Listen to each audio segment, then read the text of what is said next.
Welcome to the SARE Ladies Podcast, the sister brand of Subtle Asian Real Estate, where our mission is to get more people that look like us participating in the real estate industry.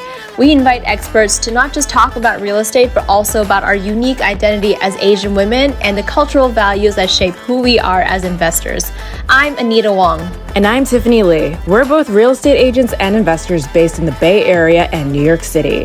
Whether you're a seasoned real estate pro or just starting out, there's something for everyone here. So pour yourself a glass of wine or boba tea and join us as we celebrate the achievements and unleash the untapped potential of AAPI women in the real estate industry. Welcome to the SARE Ladies Podcast. Now let's get on with the show.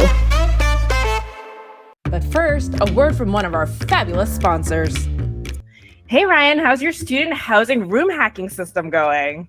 It's going awesome. So we're pulling in $40,000 a month, and I'm getting ready to quit my W-2 in about a month. That is awesome. Congratulations. Was it easy to pull off? No, I basically had to scale it over a course of 7.5 years. But really using the room hacking method, I was able to skyrocket my portfolio so quickly. That's awesome. I'm sure other people would love to learn how to do this. Is this something that you're teaching? Yes, I do. I teach a 6-month coaching program. It's one-on-one coaching with me through Zoom calls just like this. And basically we go through market analysis, deal analysis. We'll cover renovations to increase your profitability, as well as the marketing and the management and creating a full system for yourself along with teams. So you basically have this cash flow for life. You should be bringing in about $1,500 per month in cash flow per property. That sounds great. Where do I sign up if I want to learn more about this? Yeah, so we actually have a discount, a 17% discount if you go through my website, www.newbierealestateinvesting.com/SARE Ladies. Awesome. Again, that's newbierealestateinvesting.com/SARE for that 17% discount. Thanks so much, Ryan. We'll see you at SareCon. All right, thanks, Tiffany. I'll see you guys there too. Now on to the show. Hey, Pod Squatters, we are so excited because joining us today is the Jenny GOU, managing partner of Vertical Street Partners. Welcome, Jenny. We're so excited to have you. It is an honor to be here. Thanks for having me. Now, if you attended SareCon, you'll know that Jenny was one of our most popular panelists on our SARE Ladies panel. And we are so excited to bring her back today on the show for a very special topic that I think Tiffany will be absolutely stoked to talk about. Why? Because I'm finally letting her talk about relationships on the show. But not just any relationship, but talking about relationships in business. Yes. So I've gotten a lot of flack for this in the past because every guest that we've brought on, and Nelson started this, was that we'd like to ask them, were they single or in a relationship? But speaking of couples, one of my favorite real estate couples of all time is probably, and I can attest that Anita and I love this couple, is Chip and Joanna Gaines from are they HGTV? No, they're Magnolia Network now.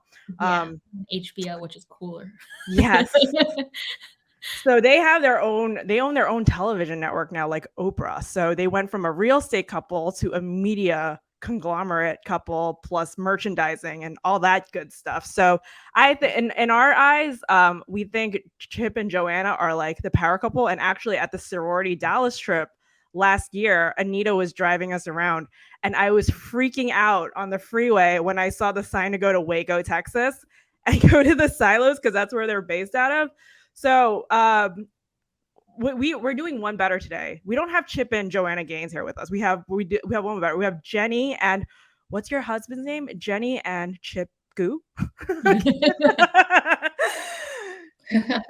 Ronnie. No, better than that. Ronnie GOU. Yeah. Ronnie GOU. Jenny and Ronnie GOU.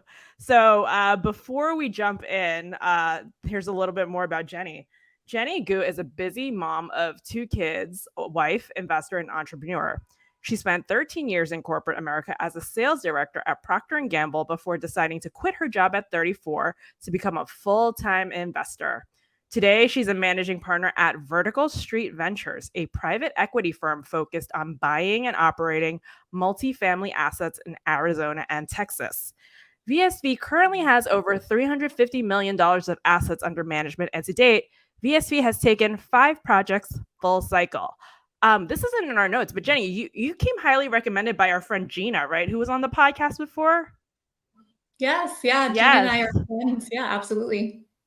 Yeah, so Gina spoke very highly of you. She said Jenny is a badass, and this is me just riffing off to the side. But like as I'm going through this, I was like, Gina's a really good friend of ours. So I love that we're like expanding the community. So not only is this episode about romantic and business relationships, it's also about girl friendships as well, female friendships.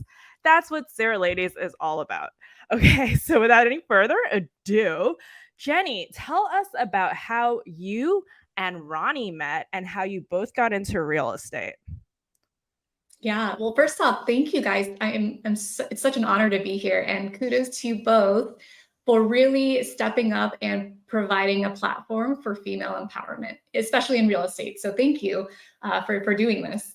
But to answer your question, both Ronnie and I were interns at Procter Gamble, peer level. We weren't reporting to each other, so that was a no-no anyways, but that didn't happen. We met when we were interns, and we started dating shortly after, and over time got married. But when we lived in Cincinnati at that time, we lived there for 5 years. We wanted to diversify because all of our retirement was at P&G. And you've heard this before, don't put all your eggs in one basket. And so we just happened to meet the right people at the right time, built the relationships, as Tiffany mentioned, and started investing first in single family homes. And then, like many other investors out there, grew out of it and learned about multifamily, and then the rest is history. Amazing. So what was the aha moment where you and Ronnie realized that you'd both make good partners in life and in business? So you mentioned that you guys were interns at Procter Gamble. What were your job responsibilities there? And then you because I try to like dissect, like maybe there's something deeper that you guys haven't seen that we'll unpack on the podcast. So what did you guys do at your internship? Yeah, so we were both sales interns, and that's where when we graduated college, we went there full time for sales. So we were just in general good at communicating. So I think that's one really important quality to have for you and your spouse. But okay, this is, since we're being all transparent, okay? This is so cheesy, but it would really happen for me. On our first date, I literally went back. We were at a conference, an intern conference in LA. And I was staying in the hotel room with another intern. And I literally went back to the hotel and said, I just met my husband. And that was just after the first date. Yeah, I know it's so cliche, but it really happened, at least for me. And he would probably tell you the same thing. But when you know, you just know. But anyways, in terms of like being a life partner, I'll talk the life partner and then the business side. With the life partner, when I knew, or my aha moment was just seeing that countless number of times how he took care of his family, his parents, his siblings. He's the oldest of 3. And you can just see the future when you see somebody who can take care of their family, respect. And, we all grew up in that Asian culture where taking care of your family and your friends is like the number one thing. And so that for me resonated in terms of, okay, this could be a thing in the future. And then business wise, I think after you're married, I can tell you some married couples should not work together. I think that would be grounds for a divorce. In our scenario, we again knew how to work together because we actually worked together at P&G. We worked on the same teams. And so that was a great foundation to translate over to real estate because we already knew how we operated, what worked, what didn't, what we did well, what we didn't do well, etc. That's a great question. Okay, so I'm going to roll back into the intern thing because how do you transition from coworkers to a date? Because that's like, I don't know. I feel like were you guys like 22? You dated afterwards, right? You dated after your internship, right? No, it was okay. So he is a year older than me, and in our internship program, we did multiple summer internships at P&G, and we met first at a previous conference. We were dating other people at the time, so obviously weren't interested. But then the following summer at the subsequent intern conference, we both happened to be single. And then, he hit me up on AIM because my AIM username, if you guys remember at SARECon, was Janiqua7. That's my my inside voice. So Janiqua7 was my Janiqua username. 7 or Jenny Goo 7? Janiqua. Wait, this has to be like early 2000s humor. Like dating ourselves. Yeah. Well, AIM. Yep. It was. Back Oh, in okay. That's wait. So it was the summer internship. So you guys were like Danny and Sandy, right? With your summer lovin'. That's right. That's right. I'm taking it way back. No, yeah, that was the era of MySpace, Zynga, if you guys remember. Wow. Anyways, yeah, he just hit me up on AIM and then we started talking and dated. But we weren't on the same team when we were interns. But eventually when we moved together, they put us on the same teams. Oh, okay. Very cool. So, all right. So you mentioned that, your aha moment was seeing how your husband took care of his family because he's the oldest of 3. Does he have a younger sister or a younger brother? Like younger sister? Both. Both. Yeah, he's got a Okay. younger brother and a younger sister. All right. Because I have this theory that like men make the best partners when they have a sister. And it's like, I think because they're very protective of them. Like this is like kind of a patriarchal thing that kind of works in their favor, but I use it as kind of like a formula thing to like gauge character. Like first they should have siblings, but it's an extra plus if they have like a sister because they can see firsthand how like they don't like how other people treat their sisters when they're dating them, and they're very like picky about who their romantic partners are. And I think that translates to like how they, act as a partner themselves in their own individual romantic context, which goes to say like the reason why my brother is married and I'm not is because I am an awesome variable in the formula for Anita's laughing at me like, Anita, please unmute your mic. I like it when I hear people laugh at my jokes instead of like seeing you like fall over on your chair. Honestly, I didn't expect you would come here. You didn't know that I was going to arrive at that point. Jenny, do you have siblings as well? I do. I have an older sister, and I would actually agree with you. There's lots of studies out there that say birth order really defines somebody's character and how they behave. So I think that's certainly an aspect of it. But your theory on having a younger sister, I can understand why that makes sense. Yeah. As an only child and defending apparently only children out there, I think I did fine, It's only for guys, Anita. You're off the hook. Like, if you're an only child, like as a daughter, it's probably good because you're like used to being treated as a princess instead of like being forced to share things if you're like a sibling. I don't know that that's my favorite, but yeah. You're used to getting all the attention, so anything less you won't settle for. Yeah. I also think that, having siblings also makes you good at business. And like you mentioned birth order, right? I think, they say oldest children also make the best leaders and bosses because they were kind of like born into the role. Their parents just gave birth to more employees for them. So what was your dynamic like with your older sister? Well, actually, just to hit on that real quick. The oldest are the rule followers, right? The middle child typically gets forgotten, so they're trying to get attention half the time. But actually, the youngest, on average, spikes higher in terms of being an entrepreneur. Ooh, okay. Why? Because they're the risk takers. They don't give a crap. They will try anything, and they're more fearless, right? They're trying to break out from their older sibling shadows. Right? They're more likely to be the entrepreneurs than any of the other ones. So that explains you as the younger sister, why you would. So you guys, I've actually seen these studies about this too, about like romantic relationships, and then you layer on top of that like birth order. So like oldest sons and younger daughters make good matches. Like if you have 2 oldest siblings together, you're gonna clash. And I think that's probably what happened in most of my relationships. Now that I think about it, or it's like, that's interesting. Have you seen those studies? I'm going off on a tangent here, but this is why Anita does not let me talk about relationships. Well, I mean, if you use that example, then that's why Ronnie and I work. He's the oldest of 3, and I'm the younger of 2. So potentially that you're proving it out right there. Yeah, there we go. All right, so that's awesome. So following that, what strengths do you think you both bring to the table on both the family and business front that kind of like, maybe compensates for each other's weaknesses, if there are any, but we're an honest podcast. So where would you say, you know what, I like this question better. Where would you say both of your guys' strengths and weaknesses are, and how do you guys complement each other as a unit, both in family and business? Yeah. This applies to both life and business. But have you guys ever read the book by Gino Wickman, like the Traction, Rocket Fuel books before? Okay, put that on your list. But one of the things he talks about is there's two types of people. Generally speaking, there's two types of people: a visionary and an integrator. Okay, so think about it in the business context. It's your CEO is typically the visionary. Your COO is typically your integrator. And those roles are basically visionary. So that's pretty self-explanatory. The person who naturally likes to come up with the ideas, no matter how crazy they are. They're the big picture thinker. They're futuristic. That's your visionary. And that's why a CEO is typically a visionary.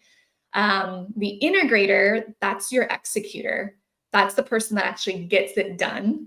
And neither one can operate without the other. So it's not that the CEO is the number one and this is the number two. It's literally, they cannot be successful without the other. So in our relationship, Ronnie is the visionary more so than I am. I am the integrator. And he likes to think big picture. He's the one actually that was like, got us into real estate. One day came home, was like, honey, we're going to buy apartments. Like out of the blue. And I'm like, you're nuts. What are you talking about? So he's the one that, brought us into this business. But then I was the one that left P&G first and executed that vision, right? And so in life, yes. And then in business, you want the same thing. You want to find a business partner, whether or not it's your spouse, and make sure you're complementing each other in that aspect. That's great. A bonus question, Jenny. And this is kind of a callback from one of our podcasts last year. Between Anita and I, who would you say is the visionary and who is the integrator? Implementer. Integrator. Yeah. So okay. Yeah. I would say, and there's no right or wrong, okay? All right. From what you've known of us so far. Well, I know you guys so far. I would say Tiffany is a visionary and Anita's the implementer, integrator. Would you agree with that, Anita? I'd say more or less that's correct. It's funny because in my relationship with my husband, I'm the visionary and then he's the integrator. So I'm just I think everyone's just on the spectrum. Everyone has a spectrum. Yeah. Yeah. Yes. Absolutely. That's hilarious. Would you agree with that, Tiffany? I would agree with that because, and I don't know if you caught this, but our last year we had the first SARE Ladies panel. One of our panelists was a relationship coach or expert. Remember? I think it was Ganga, right? And so I asked her the same question. I was like, but hers was more in a romantic relationship context. I said, hey, between Anita and I, we're work wives.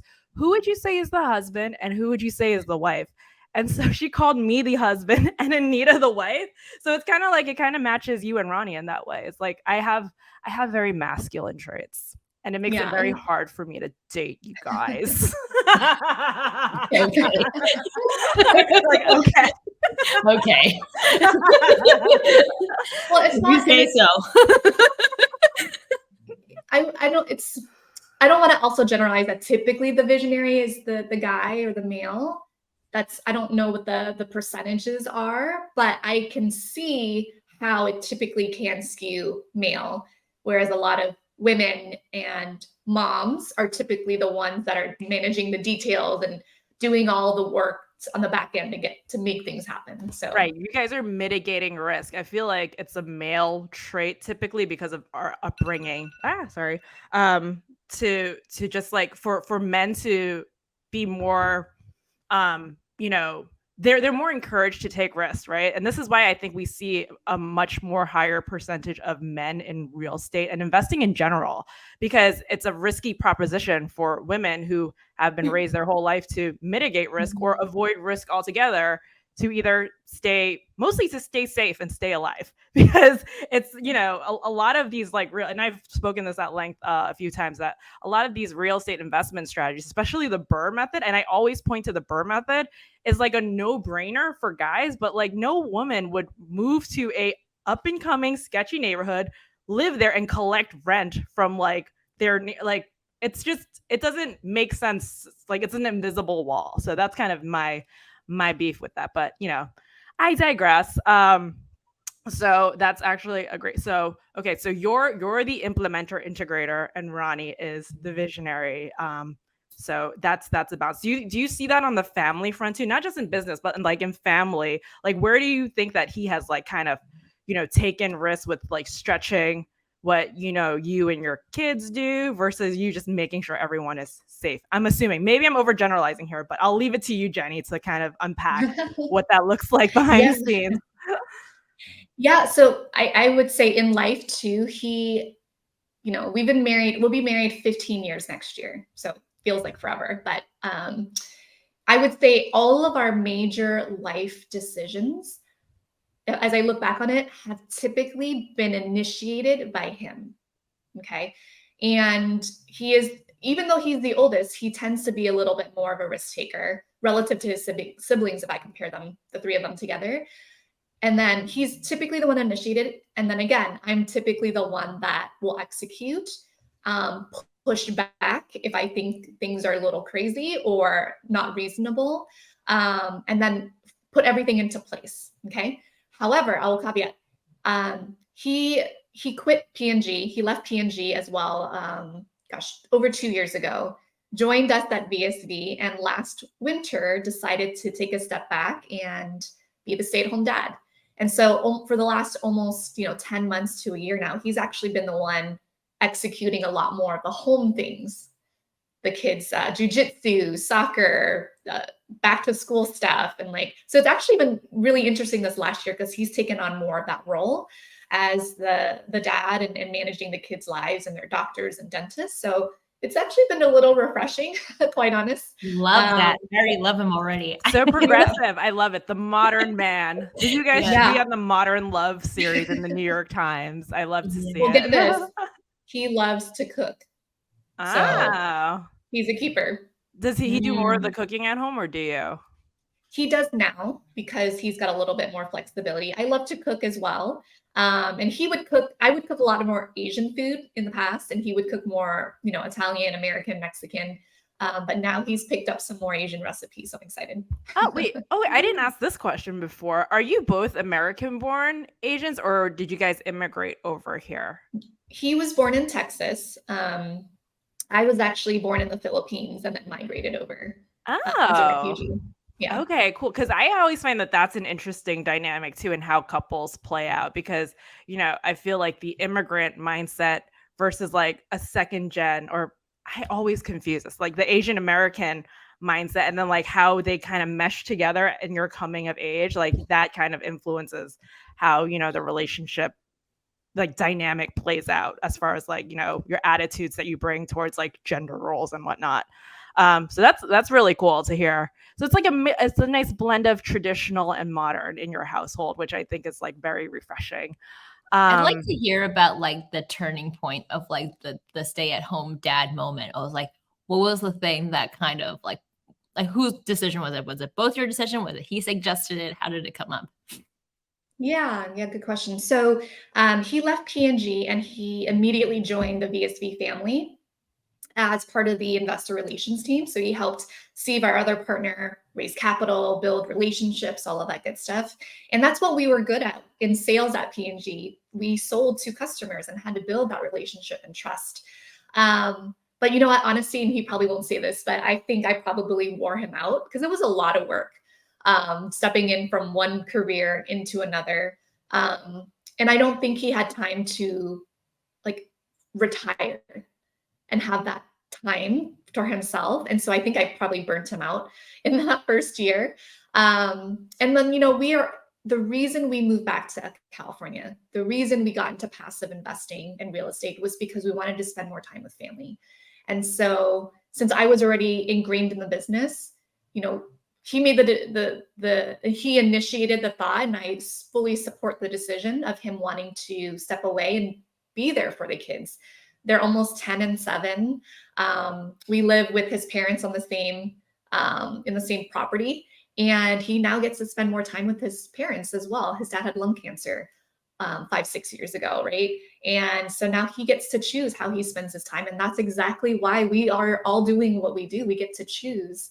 So it's a very easy decision for him in that aspect. I love that. Well, since we're on the topic of kids, and this is something I'm interested in because, well, and I guess this is my public announcement that I'm pregnant. Woo, party! Congratulations! This is the first time I'm hearing this news ever. Well, it's very early for me, but it's it's my first with my husband, obviously, and then we are expecting to deliver in March. And so I just have all the questions because I know nothing. But as like a career woman, and I think I feel like I'm also going down this journey of being a syndicator and things like that. But I feel like the entire world is telling me to stop. It's just like, you need to do things slower. You and then they're like, you don't even think about planning things like 2 years, like it's like next year, because you're never going to leave the house. Probably you're never going to leave the house for the next 18 years. So I feel like they're constantly telling me, like maybe especially for women, that you need to slow down, right? And then also in the part of the pregnancy, it's like everything's already started, right? All of the obviously all the sickness and everything like that. It's like the pregnancy brain, kind of all the fatigue and all that stuff. Like, your journey starts now, right? Whereas my husband, he's still working like full time, and he's like, it's not affected whatsoever. No one tells him to slow down, And then so I'm just like, I just needed to talk to women that have done this before, are doing it with kids. So can you just tell me, is it possible to be a successful syndicator and then starting to raise a family at the same time? Hey, we're going to take a little break, but in the meantime, here's a shameless plug for one of our amazing sponsors. Dr. Hua Win and her husband, Dr. Jaime Gonzalez, both optometrists by trade and owners of multiple multi-million-dollar optometry practices in the Dallas area, founded Black Steel Investment Group with a passion to invest to impact. With the foundation forged on 3 pillars, integrity, community, and legacy, they put their investors at the forefront of everything they do. The couple are both seasoned, full-time multifamily investors, syndicators, and asset managers who, together with their investors, have invested in over 6,900 units as general and/or limited partners in Texas, Arizona, Florida, and the Carolinas, with total assets valued at over $480 million. Juan and Jaime are always working to find new investment opportunities for their investors. The couple enjoys traveling the world for delicious food and interesting cultures with their 8-year-old daughter Athena, and have a puppy named Coco Ollie. Now on to the show. Yeah. Well, again, congratulations. So excited for you guys.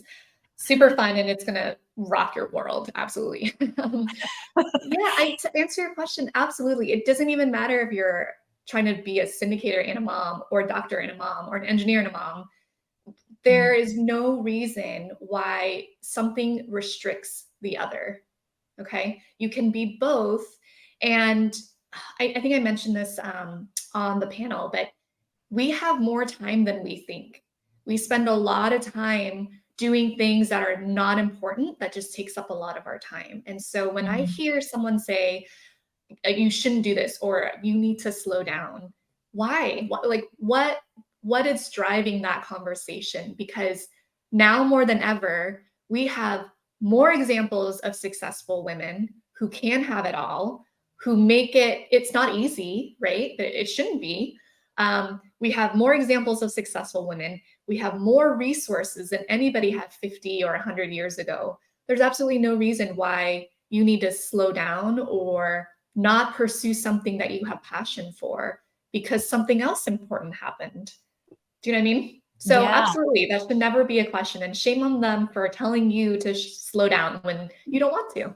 I know. I feel like it's just sort of like they mean well, and they obviously they care for the safety of the baby. I'm like, and it makes it sort of just feels like, you're damned if you do, right? It's like, oh yeah, my whole life is about the safety of kids now, or my kid now, right? And if I say I want to pursue a career, I kind of feel like I'm just like, oh, you don't care about your kids. Like, you don't want to spend time with your kids. you know, it's just like, so I feel like there's no winning, you know, sometimes. And so like, and I get it. There's like there's an old fashioned, like, you know, women come from an old fashioned point of view, right? They're like, you know, my grandmother or whatever, you know, spent a lot of her time, you know, taking care of kids, and still they're like, you need to be dedicating all of your time to it, right? But then now it's just like, no, I want to have it all. You know, I want to be able to pursue those things. And then, and it's like, yeah, I feel like I should be able to, but I think it just, in having, you know, now just even just like being pregnant and having different it's like your priorities have shifted a little bit. Helps you just like rethink about what is actually valuable to you, right? Yeah. Like, don't like, it's like the time that you're spending on these things that are not really worth your time is time that you're taking away from experiencing, you know, your family life, experiencing Yeah. your kids like life, right? And Yeah. time. And then you also put a bigger price tag on it because you're like, I can't just throw away my time like I did when I was in my 20s. You know, Right. like I can't just discount my time because, you know why? Because I have mouths to feed, I have a partner, I have a marriage to manage. So what, you know, if I'm coming out, if I'm doing all this stuff, you know, it better be worth my time, right? Yeah. You hit it 100%. It's all about shifting your priorities. And, you know, back in one of my days at P&G, there were a lot of women in leadership positions, and men never got asked the question, oh, how do you balance work life, you know, and be a successful executive and be a mom and all that stuff. Only women ever got asked that. Yeah. And I thought that was so interesting. And what I've learned is you have more time than you think, and you have the ability to say no more. So now that you have another very important priority in your life, it's just a matter of saying no to the things that aren't important, like you just mentioned. Like, I will not do this because I find this more important. So what I try not to say, I don't have time for this. When someone tells me to do something or asks me to do something or spend time here or whatever, I don't say I don't have time. I try to say it's not a priority for me. So that naturally just means you don't have time for it. And then the other thing I want to mention is I always struggled, especially when the kids were a lot younger, of hearing stories about like, oh, my kids are okay. I won't preface. I love my kids. I just want to put that out there. Okay. But I would always hear earlier in my career, like, I am a dedicated parent. I will never miss a single recital, or I will never miss a single soccer practice. And I'm like, I had that in my head for a long time, and that caused so much guilt for me as a working mom. Now I feel so much better because I can say I will prioritize certain things over the other. So for example, next weekend, Zoe has her second soccer game, and I'm going to miss it because we have a VSV event in Arizona. Okay. And it happens to fall on the weekend. And as much as I would love to be at her game, I'm okay missing it because I have a bigger priority right now, and that is the VSV event. So then that makes me give myself some grace. And so I'm not as guilty. And I feel people who say like, I will not miss a single thing, that's just so much added pressure that you don't need to put on yourself. How do you talk about that with your kids? You just say, I can't come, or like, how is it like, you know, do you teach them about like priorities, or like, how do you talk about that with her? Let's say if she's upset that you're missing the game. Yeah. Well, when they were young, that one time they killed me by saying, Mommy, can you come to this field trip with me? And I said, no, Mommy's at work. Well, how come all the other mommies always go? And I'm like, oh my gosh, that just hurts so bad because I was in corporate America and I couldn't just take, you know, a random afternoon off every month, you know, to go somewhere. Now they're a little bit older and you can have that conversation with them. I say, hey, you know, you are my biggest priority, but in order for me to have the flexibility to go to things that are important, I have to spend my time doing other things as well. And so they understand that mommy's in real estate. I travel, daddy travels sometimes, but on the things that really matter, I will be there, just not every single thing. And they're starting to understand. Zoe's still younger, she's 7, but Jackson understands it a lot better now.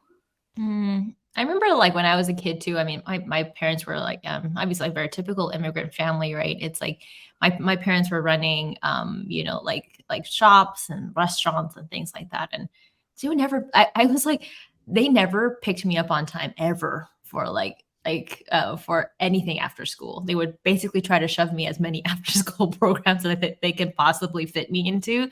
And then still they were always really late and not show up for PTA stuff. And I was always really super resentful. I was just like, why is everyone else's parents all like getting together? They go to all the PTA meetings. They always show up on time and they get picked out, picked up on time. And I'm always last on the bench. Right. And I feel like that I didn't understand that until like much older. I think that's like sort of like an immigrant thing. It's just like you're working so hard, to even just like pay for the house that y'all live in and, for the lifestyle and everything like that. They can't do those things. But I think that I don't know. I think as an Asian family, at least my Asian family, like they didn't talk about any of that stuff. They're just like, I'm at work, and then no explanation about that whatsoever. So that's really awesome that you're kind of like, you're bringing it in, right? Because I don't think I understood that until like I was working, right? Yeah. It's so funny. They always say that like you don't really understand what, your mother goes through until you become a mother. And they keep warning you about that as you're like a little kid. And just hearing both of your stories, it kind of like I'm a little moved. Like I'm getting a little misty-eyed because I just remember this conversation that my mom told me years ago about when I was like in elementary school. And she was working a full-time corporate job. Like both my parents were working corporate jobs. And, she told me she consciously made the decision that when me and my brother were smaller, she decided she was going to stop raising her hand for promotions and take on less work responsibilities because, if me or my brother got sick in school, someone had to go pick them up. And so basically she put her career advancement in the backseat and let my dad develop his career because, it was like you said, it was a priority shift. And it was this one story where my mom told me where now I feel so guilty about it was when I was in elementary school, I would fake being sick a lot because I didn't want to be in school. So I would go to the nurse's office and be like, I have a sore throat. And then they like call my mom because I have like swollen tonsils. So there's nothing wrong with me. I just like use it a lot as like a prop to get out of class. So my mom would come pick me up from school and she's like, she's clearly playing you guys, but they're like, no, send her home. It looks really bad. And so she would like take off time from work to drive me and take me home, take me to my uncle's house where like I stayed. But she remembered then like years later, she told me like, Tiffany, you did that so much to the point where like I would drop you off and I sat in my car and cried because of like, how like she's like, I couldn't handle this anymore. This girl never wants to be in school. I have to take so much time off of work. It's such a bad look on me. So she's like, I can't. And so, obviously I got older, like, she didn't have to be as on top of me anymore. So it was kind of amazing to see how like, when me and my brother became teenagers, that's when she was able to like really lean back into work. And then she like retired in like, a C-suite position, which is like amazing. So again, it's like, we kind of like, we talk about it a lot, but I feel like it's not emphasized enough the sacrifices that like moms make to their own professional development, just so like and also having to grapple with that guilt of like, oh, I'm not doing enough. Right. Yeah. So, yeah. So kudos to both of you. I don't have any kids yet. Well, you will. You will soon. You will know this lesson. I will. I know. It's terrifying. Yeah. I need you to talk to Zoe. She has my 7-year-old. She's got a lot of ailments in school. Like ailments so she's or real? Yeah. Ailments. Yeah. So yeah, she pulls the same thing every now and then. So we'll have to have you chat with her. It's like it's like we didn't have the language to vocalize it back then, but it was really like me going, I need a mental health day. I do not want to sit in class. I just want to like chill and watch TV. But I didn't know that was what I needed. But I was just like, I'm sick. I'm like kind of over this class stuff. So so I don't know. It's we went on a fun fun little motherhood tangent there. But this is all a lot of relationship talk. I think like something my husband and I talk about is like we talk about a lot about money, I think, and I feel like something that we do kind of worry about was like talking to our kids about money, right? And then so since you, Ronnie, kind of come from very similar backgrounds and the pursuit of real estate, obviously like financial freedom is, and passive income is a very prominent thing. How do you teach your kids? Well, how do you talk to your kids about wealth and money?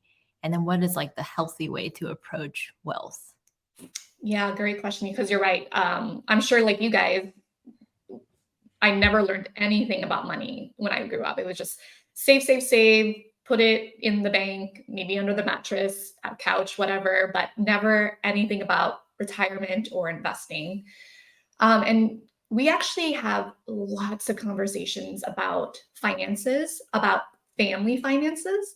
But then over the last 2 years, a lot more about how do we teach our kids, because, Anita, your child is going to be very well off, better than the average fare, right? Just because of your knowledge that you're going to transfer to them. Same thing with our kids. They're in a much better place than we were when we were kids and growing up poor.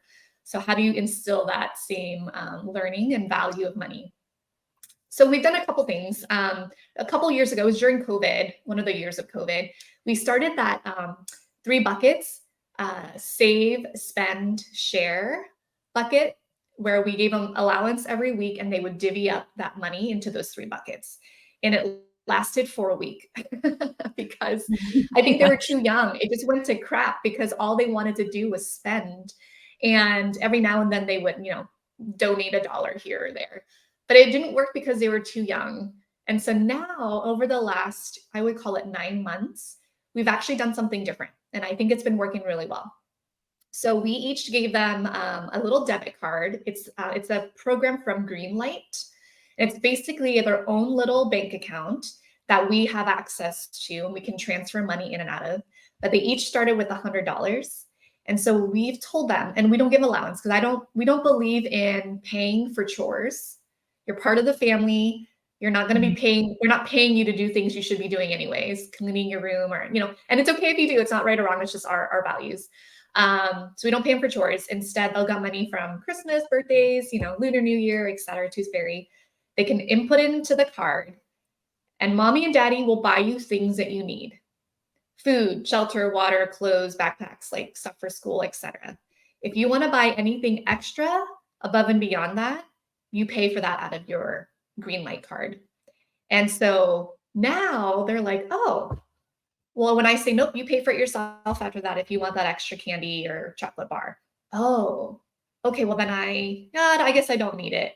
So that line has now come up more often. It's really cool to see like the pause and then the light bulb go off in their head. They're like, oh, well, maybe it's not worth that extra $5, my own money, right? If mommy's paying for it, fine. But if it's my own, no. And then we recently, Jackson's turning 10 in a couple weeks, we started budgeting with him. And I think it's been really fun to watch. So we said, okay, Jackson, you have $400 to spend on your birthday party. Okay, you want to spend it at Camelot, which is one of those like golf land, putt and like laser tag places with an arcade. Right now, you can invite 10 friends with that package. It's going to cost you $250 for 10 people. You have 150 left over. How do you want to spend it? You can buy cake. You can buy goodie bags for your friends. You can invite more friends. But whatever you don't spend goes into your Greenlight.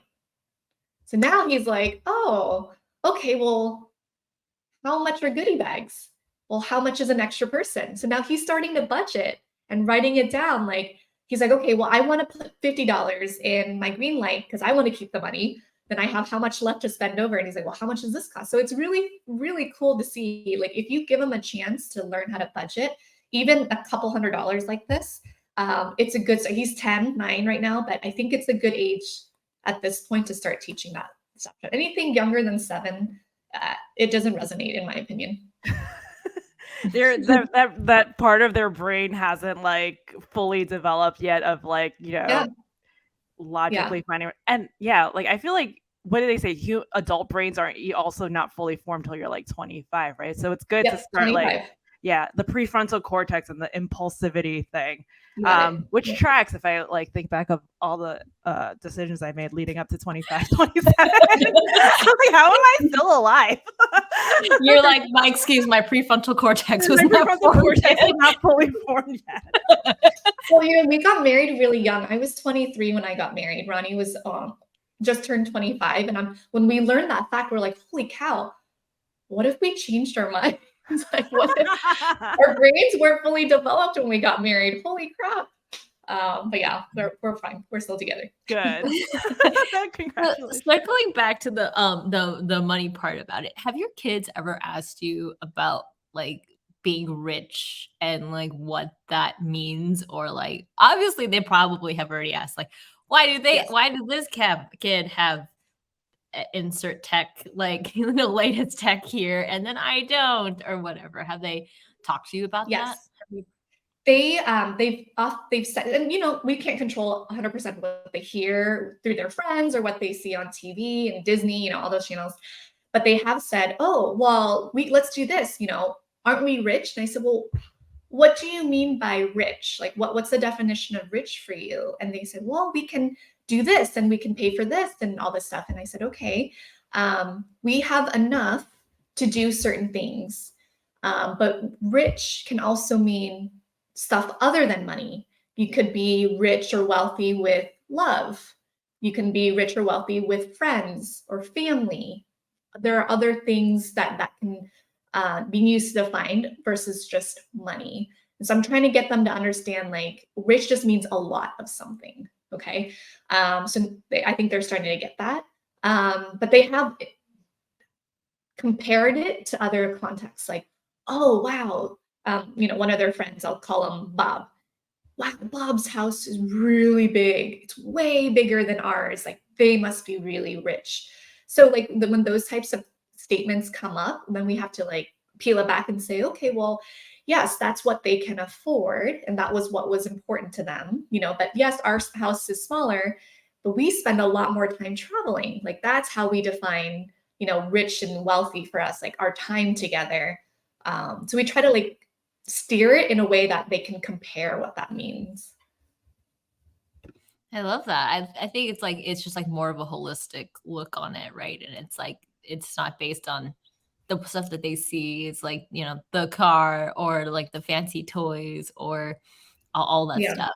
Yeah. And I think I worry about that too. I'm just like, because my husband's like, well, send to private school or send to, public school. And then I have nieces and nephews in private school. And then, you just see all the cars coming from private school. They're like, like Range Rovers and like, I'm just like, I don't know that I want them to experience that, to be quite honest.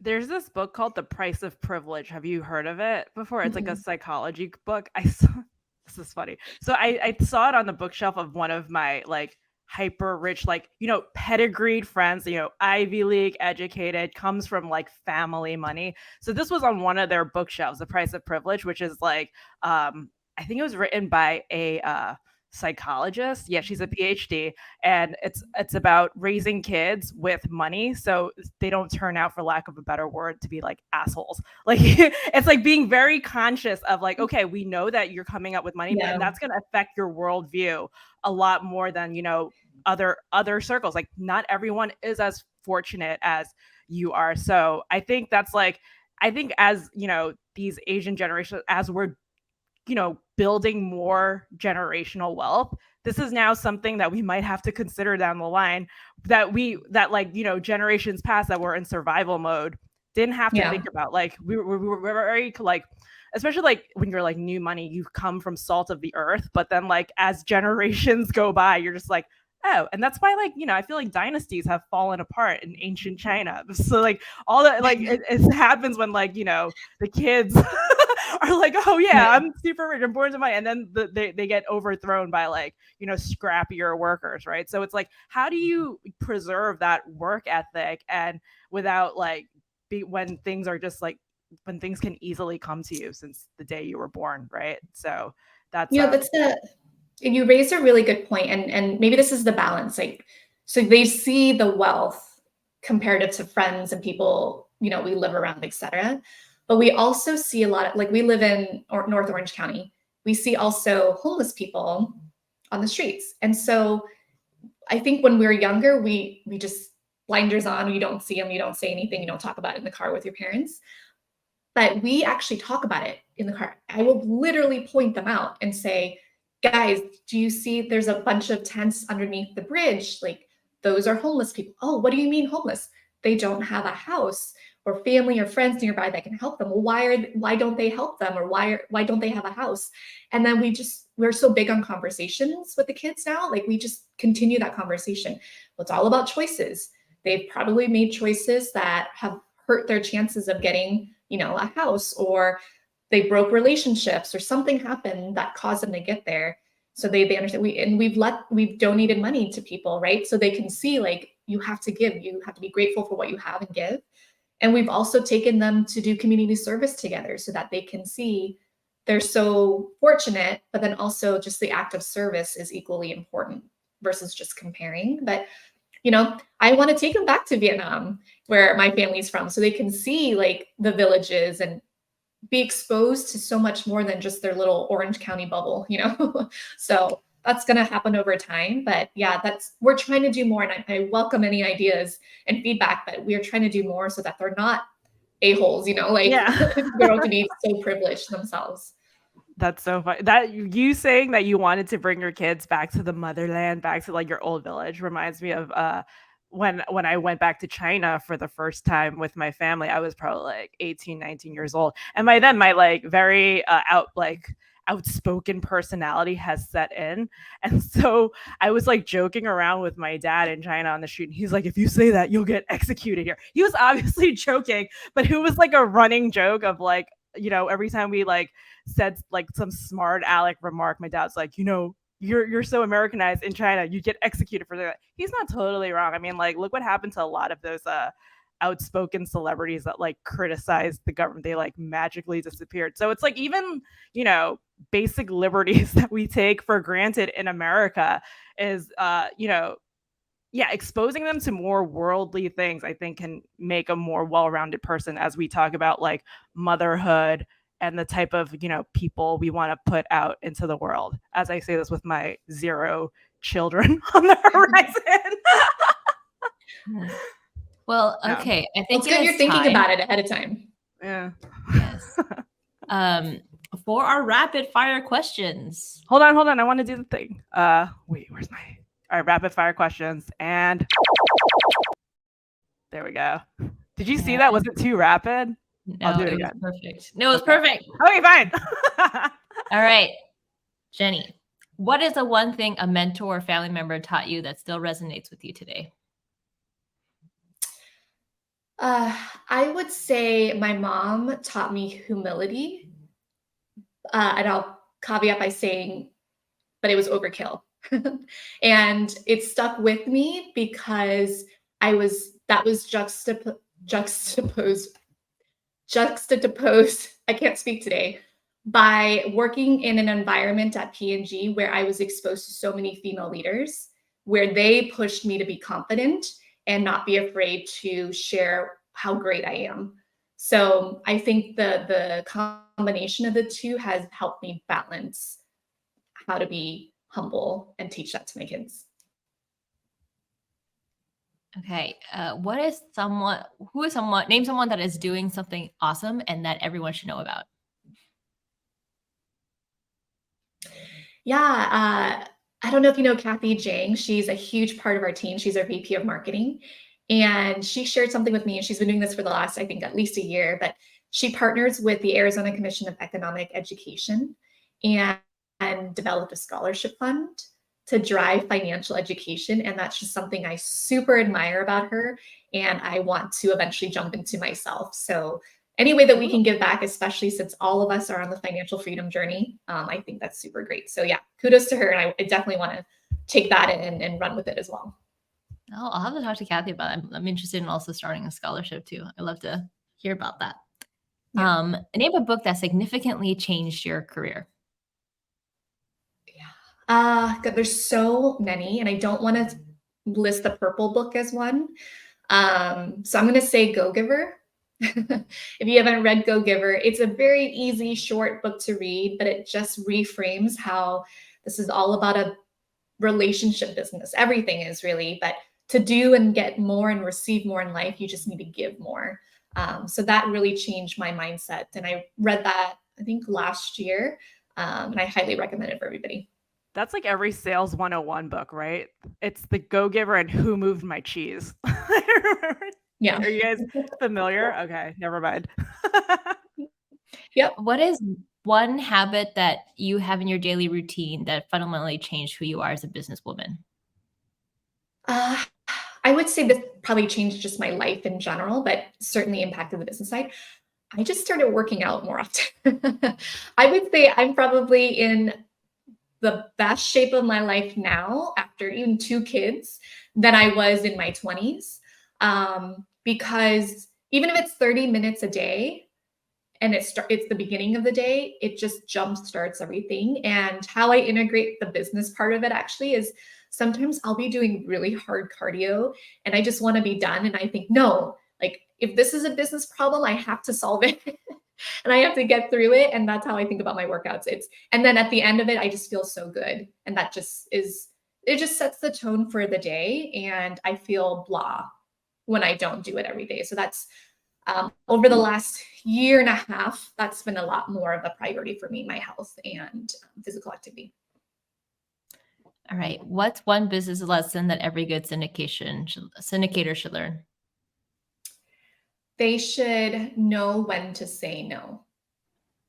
So when there's a bad deal, when there are partners you want to turn away, and again, just really any business, but when especially when you're a growing syndicator or when you're new in any aspect of the business, you want to say yes to everything so you can grow and establish yourself and build your credibility. But that can come back and bite you in the butt if you aren't careful and say no when you need to say no.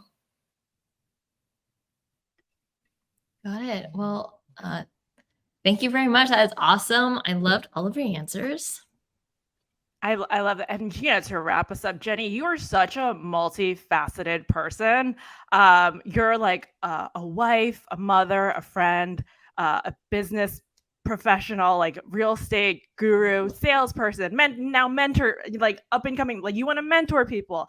That is just so, like, it just is such a great testament to how, agile women can be and how they like carve their life and prioritize their time in every phase of their life.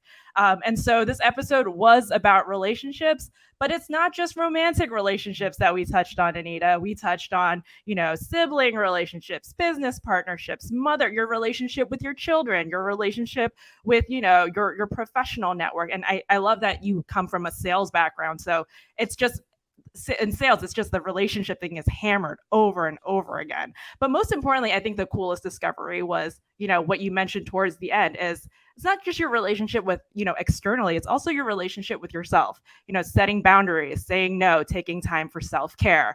And, what was that saying? It's like, you can't take care of other people unless you take care of yourself. And I think as women, and Anita, you touch on this a lot in our virtual coffees, women are so eager to like put other people first, especially when we do our direct ask, we have to like, jump in and correct the girls like, hey, that's a direct for other people. Ask something that you need for yourself, right? So it's almost like a very big progressive reprogramming. And I think, it also comes from a lot of our Asian upbringing, right? As women, we are caretakers and we have to put other people first. And it feels selfish to want to take care of yourself. But I love that we had this discussion amongst the three of us today to, give yourself grace, Jenny. I love that you said that, like, give yourself grace and not beat yourself up if you don't meet this crazy standard that you set for yourself, where you 100% have to show up for like your kids' activities. It's a balancing act. It all adds up to 100% at the end of the long stretch of things, right? So thank you so much, Jenny, for enlightening us with the whole relationship conversation that we seldom have on, SARE Ladies. I love when we take a more, emotional angle to it. Jenny, if people want to be your friend and talk more about it, how can they reach you? Absolutely. I love friends. You can find me on our website, verticalshoeventures.com. I'm also on all the social media, LinkedIn, Facebook, Instagram. Just shoot me a message. And if you'd like to chat and learn more, I'm happy to help. So thank you. It was such a pleasure, guys. You guys are awesome.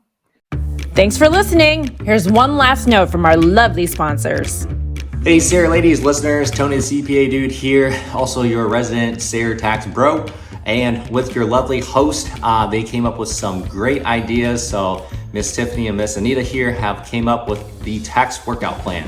So we're gonna help you get cut up on your taxes, also gonna help you cut up on your own body. So just like working out, taxes is a monthly thing. You can't ignore it, otherwise you're gonna fall off the cliff. So with the code SARE ladies, we're gonna give you a nice healthy discount, and we're also gonna give the SARE ladies a kickback just to help support their podcast. I've had a fun time being on their podcast a couple times this year. They've done great. I really wanna see them blow up in 2023. So with your support with this creative tax workout plan and also a workout plan in general, we're gonna help you transform your life in 2023. So mention the code SARE ladies when you talk to me. You can email me at Tony@thecpadude, text me at 928CPA-dude. TikTok's the CPA Dude, website's the CPAdude.com, everything's the CPA Dude. So SARE ladies is your special code here, and let's make this year great. Thank you for tuning in to the SARE Ladies podcast hosted by Anita Wong and Tiffany Lee. Special thanks to Subtle Asian Real Estate LLC, our parent company. If you enjoyed our show, please leave us a review or follow SARE Ladies on Spotify and Instagram at Subtle Real Estate. You can also click on our show notes to subscribe to our newsletters to stay on top of our news and upcoming events. Until next time, Pod Squatters.